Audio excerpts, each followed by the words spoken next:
to enable or disable high contrast fonts in Samsung Galaxy S9 or S9 Plus. Open Settings. From a home screen, swipe up or down from the center of the display to access the apps screen.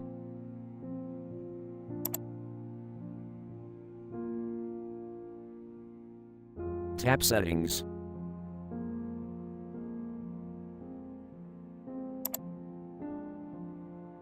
Scroll down.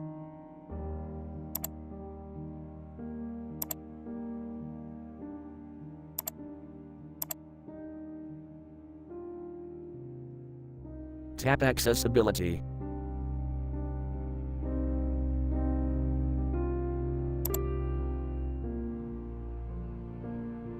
Tap Vision.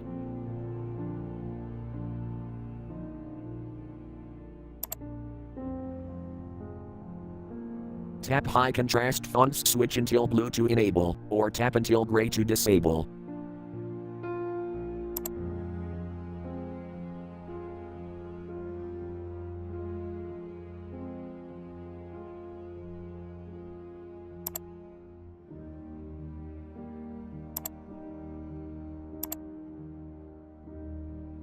Thank you for watching. Have a nice day.